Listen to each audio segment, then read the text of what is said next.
Hello everyone, welcome to Ethics Rise Up Daily Answer Writing Day 25 ആണ് ഇന്ന് നമ്മുടെ.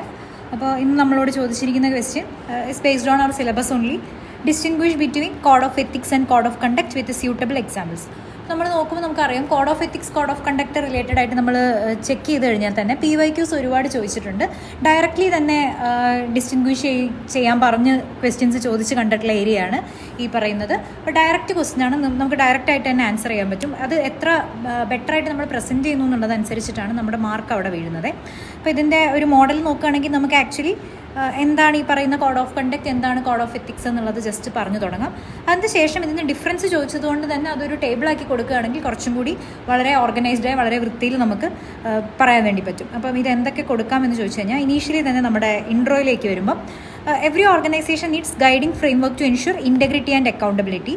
Code of ethics എന്ന് പറയുമ്പോൾ നമ്മുടെ ഒരു ബ്രോഡ് മോറൽ പ്രിൻസിപ്പിളാണ് ഉദ്ദേശിക്കുന്നത്. അതായത് എങ്ങനെയാണ് ഈ മൊറാലിറ്റി അല്ലെങ്കിൽ എത്തിക്കൽ വാല്യൂസ് എങ്ങനെ നമ്മൾ ഇൻസ്റ്റിറ്റ്യൂഷനിൽ കീപ്പ് ചെയ്യും എന്നുള്ളതാണ് ബേസിക്കലി എന്താണ് കോഡ് ഓഫ് എത്തിക്സ് എന്ന് പറയുന്നതുകൊണ്ട് ഉദ്ദേശിക്കുന്നത്. കോഡ് ഓഫ് കണ്ടക്ട് എന്ന് പറഞ്ഞു കഴിഞ്ഞാൽ നമ്മുടെ day to day behaviour control ചെയ്യാൻ വേണ്ടിയിട്ടുള്ള അല്ലെങ്കിൽ ബിഹേവിയർ റെഗുലേറ്റ് ചെയ്യാൻ വേണ്ടിയിട്ടുള്ള ഒരു കാര്യമാണ് നമുക്ക് വേണമെങ്കിൽ പറയാൻ വേണ്ടി പറ്റും. അപ്പം ഇത് രണ്ടും ഉണ്ടെങ്കിലാണ് നമുക്ക് ബേസിക്കലി സിവിൽ സർവീസ് പ്രൊഫഷണൽ ലൈഫിലാണെങ്കിലും അതുപോലെ തന്നെ ബാക്കി പബ്ലിക് ലൈഫിലാണെങ്കിലും ഒരു ബെറ്റർ പെർഫോമൻസ് അല്ലെങ്കിൽ ബെറ്റർ ക്ലാരിറ്റി ഉണ്ടാവത്തുള്ളൂ. അപ്പോൾ ഇത് രണ്ടും ഇമ്പോർട്ടൻ്റ് ആണെന്നുള്ള രീതിയിൽ നമുക്ക് എന്ത് ചെയ്യാൻ പറ്റും, ഇൻട്രോ തുടങ്ങാൻ പറ്റും. ആൻഡ് അഗെയിൻ നമുക്ക് എന്ത് ചെയ്യാൻ പറ്റും, ടേബിൾ ഫോമാറ്റിൽ നമുക്ക് ഈ ഡിഫറൻസ് എഴുതാൻ പറ്റും. നിങ്ങളൊരു 3 കോളാക്കി എഴുതിയാണ് നല്ലത്. കാരണം ഫീച്ചർ ഒന്നെടുക്കുക, അതിന് ശേഷം കോഡ് ഓഫ് എത്തിക്സിൽ എന്താണ്, കോഡ് ഓഫ് കണ്ടക്റ്റിൽ എന്താണെന്നുള്ള രീതിയിൽ അത് പറയുന്നതായിരിക്കും നല്ലത്. അപ്പോൾ ആദ്യമായിട്ട് നമ്മൾ എടുക്കുമ്പോൾ നേച്ചർ എടുക്കുമ്പോൾ here broad principle guiding moral behaviour ആണ്. ഇവിടെ നമ്മുടെ ബിഹേവിയർ കൺട്രോൾ ചെയ്യാനുള്ള സ്പെസിഫിക് റൂൾസ് ആണ് കേട്ടോ. അപ്പോൾ ഇതിന് എക്സാമ്പിൾസും കൂടി ഉണ്ടെങ്കിൽ കുറച്ചും കൂടി നല്ലതായിരിക്കും. ഇവിടെ civil servants should act with integrity and fairness എന്നുള്ളതാണ്. അത് ഓരോരുത്തരെ ഡിപ്പെൻഡ് ചെയ്തിരിക്കുന്നതാണ്. അതുപോലെ ഇവിടെ എക്സാമ്പിൾസ് വരുമ്പം ഗിഫ്റ്റ് വാങ്ങിക്കാൻ പാടില്ല എന്നുള്ളത് നമ്മുടെ സർവീസ് കണ്ടക്ട് റൂളിൽ പറയുന്നതാണ്. സോ അത് നമുക്ക് അവിടെ കൊടുക്കാം. അതുപോലെ തന്നെ ഫോക്കസിലേക്ക് വരുമ്പം what is morally right or wrong. എക്സാമ്പിളായിട്ട് പറയുമ്പം ജേർണലിസ്റ്റ് ട്രൂത്ത്ഫുള്ളായിട്ട് റിപ്പോർട്ട് ചെയ്യുക എന്നുള്ളതാണ്. അപ്പോൾ അതിന് നമുക്കൊരു ലിമിറ്റ് അല്ലെങ്കിൽ ഒരു സ്പെസിഫിക് റൂൾ അങ്ങനെ വെക്കാൻ വേണ്ടി പറ്റില്ല. അത് നമ്മുടെ ഓരോരുത്തരുടെയും ഇൻഡിവിജ്വൽ മൊറാലിറ്റി അനുസരിച്ചാണ്. അതുപോലെ എന്താണ് ജേർണലിസ്റ്റ് എന്ത് ചെയ്യാൻ പാടില്ല, പബ്ലിക് അല്ലെങ്കിൽ ക്ലാസിഫൈഡ് ഇൻഫർമേഷൻ അല്ലെങ്കിൽ നാഷണൽ സെക്യൂരിറ്റീനെ റിലേറ്റ് ചെയ്യുന്ന ഇൻഫർമേഷൻസ് എന്ത് ചെയ്യാൻ പാടില്ല, റിവീൽ ചെയ്യാൻ പാടില്ല എന്നുള്ളതാണ് കോഡ് ഓഫ് കണ്ടക്റ്റിൽ വരുന്നത്. അതുപോലെ ബൈൻഡിങ് നേച്ചറിൽ വരുമ്പോൾ കോഡ് ഓഫ് എത്തിക്സ് ബൈൻഡിങ് ആയിരിക്കില്ല, നോട്ട് ലീഗലി എൻഫോഴ്സിബിൾ ആയിരിക്കില്ല. ഓരോരുത്തരെ പേഴ്സണൽ നമ്മൾ പറഞ്ഞ പോലെ തന്നെ ഇൻഡിവിജ്വൽ മൊറാലിറ്റി ഒക്കെ അനുസരിച്ചാണ്.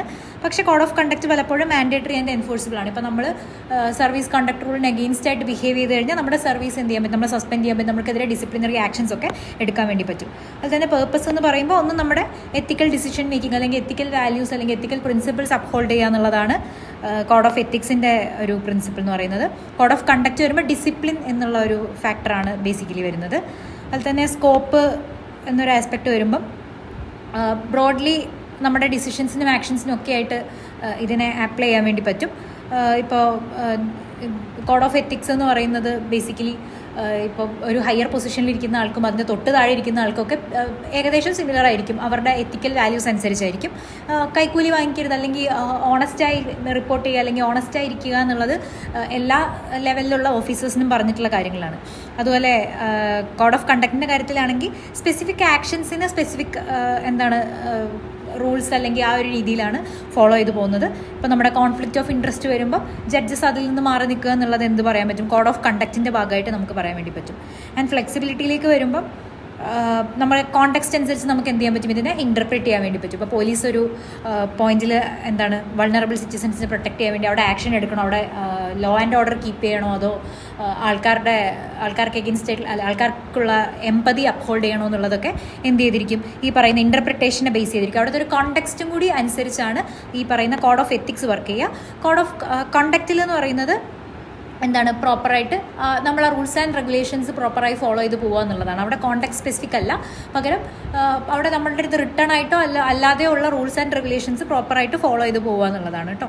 അതുപോലെ തന്നെ എൻഫോഴ്സ്മെൻറ്റിലേക്ക് വരുമ്പോൾ ഞാൻ ഓൾറെഡി പറഞ്ഞു ലീഗലി എൻഫോഴ്സിബിൾ അല്ല, പക്ഷേ വയലേറ്റ് ചെയ്ത് കഴിഞ്ഞാൽ എന്ത് ചെയ്യാൻ പറ്റും, മോറൽ ക്രിറ്റിസിസം അല്ലെങ്കിൽ നമുക്ക് ക്രൈസിസ് ഓഫ് കോൺഷ്യൻസ് ഉണ്ടാകാനുള്ള സാധ്യതയുണ്ട്. അതുപോലെ തന്നെ പ്രൊഫഷണൽ ലൈഫിലാണെങ്കിലും നമ്മുടെ ഒരു എത്തിക്സ് ഇല്ലാത്ത ഓഫീസർ എന്നുള്ള രീതിയിൽ ഒരു എത്തിക്കൽ മോറൽ ക്രിറ്റിസിസം ഉണ്ടാകാനുള്ള സാധ്യതയുണ്ട്. പക്ഷേ കോഡ് ഓഫ് കണ്ടക്റ്റ് ആണെങ്കിൽ വയലേഷൻസ് വന്നു കഴിഞ്ഞാൽ ഡിസിപ്ലിനറി ആക്ഷൻസ് ഉണ്ടാകാനുള്ള സാധ്യതയുണ്ട്. ഡ്യൂറേഷൻ കോഡ് ഓഫ് എത്തിക്സിൻ്റെ കാര്യത്തിലാണെങ്കിൽ ഒരു ലോങ് ടേം ഗൈഡൻസ് ഉണ്ട്. നമ്മുടെ ക്യാരക്ടറിനെ, നമ്മുടെ വാല്യൂസിനെ, അതുപോലെ തന്നെ നമ്മുടെ ബാക്കിയുള്ള ബിഹേവിയേഴ്സിനെയൊക്കെ ഇതെന്ത് ചെയ്യും, ബാധിക്കും. പിന്നീടുള്ള നമ്മുടെ റെപ്യൂട്ടേഷനൊക്കെ എന്ത് ചെയ്യും, ഈ പറയുന്ന കോഡ് ഓഫ് എത്തിക്സ് ബാധിക്കും. കോഡ് ഓഫ് കണ്ടക്ട് എന്ന് പറഞ്ഞാൽ ഷോർട്ട് ടേം കംപ്ലയിൻസ് ആണ്. നമ്മൾ ഡെയിലി ടാർഗറ്റ്സ് അച്ചീവ് ചെയ്യുക, അല്ലെങ്കിൽ ഡെയിലി നമ്മുടെ വർക്കിൽ ഈ പറയുന്ന റൂൾസ് ആൻഡ് റെഗുലേഷൻസ് ഫോളോ ചെയ്യുക എന്നുള്ളതാണ് കേട്ടോ. അപ്പോൾ ഇതാണ് ബേസിക്കലി കോഡ് ഓഫ് കണ്ടക്റ്റും കോഡ് ഓഫ് എത്തിക്സും തമ്മിലുള്ള ഡിഫറൻസ് എന്ന് പറയുന്നത്. അപ്പോൾ അവസാനത്തേക്ക് വരുമ്പോൾ നിങ്ങൾ എന്ത് ചെയ്യുക, ഇതിനെങ്ങനെയാണ് നമ്മൾ നമ്മുടെ ലൈഫിലേക്ക്, അല്ലെങ്കിൽ നമ്മുടെ പബ്ലിക് ലൈഫിലേക്ക്, നമ്മുടെ പ്രൊഫഷണൽ ലൈഫിലേക്ക് എങ്ങനെ കൊണ്ടുവരാം എന്നുള്ള രീതിയിൽ നിങ്ങൾ കൺക്ലൂഡ് ചെയ്ത് കഴിഞ്ഞാൽ നിങ്ങൾക്ക് നല്ലതായിട്ട് തോന്നും. ആൻഡ് ഇതില്ലെങ്കിൽ എന്ത് സംഭവിക്കും എന്നുള്ള രീതിയിലേക്കും കൂടി നിങ്ങൾക്ക് വേണമെങ്കിൽ കൺക്ലൂഡ് ചെയ്യാവുന്നതാണ്. ഇപ്പം ഇതിലെ സെൻറ്റൻസസ് ഒക്കെ ഇതിൽ എഴുതിയിരിക്കുന്നത് നോക്കിയാൽ നിങ്ങൾക്ക് മനസ്സിലാവും. ഇപ്പം കോഡ് ഓഫ് കണ്ടക്റ്റും കോഡ് ഓഫ് എത്തിക്സും ടുഗദർ ആണ് എന്ത് ചെയ്യുന്നത്, ensure integrity, accountability and public trust. Without ethics rules may become rigid and meaningless. Without conduct ethical ideals remains aspirational and ineffective. അപ്പോൾ രണ്ടും കൂടി വേണം എന്നുള്ള രീതിയിൽ വേണം നിങ്ങൾ കൺക്ലൂഡ് ചെയ്യാൻ. അപ്പോൾ ഈ ഒരു ഭാഗത്ത് നിങ്ങൾ ശ്രദ്ധിക്കേണ്ട ഒരു കാര്യം എന്താണെന്ന് വെച്ചാൽ, ഈ പറയുന്ന കാര്യങ്ങൾ, ഇതിനകത്ത് കോഡ് ഓഫ് കണ്ടക്റ്റും കോഡ് ഓഫ് എത്തിക്സും തമ്മിലുള്ള ഡിഫറൻസ് എന്താണെന്നുള്ളത് ഈ ആൻസർക്ക് അതേപോലെ പഠിക്കാൻ പറ്റുകയാണെങ്കിൽ അതേപോലെ പഠിക്കുക. അതിലേക്ക് നിങ്ങൾക്ക് പറ്റുന്ന എക്സാമ്പിൾസും കൂടി കൊണ്ടുവരിക എന്നുള്ളതാണ്. അപ്പം ആ ഒരു രീതിയിൽ ഇതൊന്ന് കണ്ടിന്യൂ ചെയ്ത് പോവുക കേട്ടോ. That's all about today. I hope it's clear.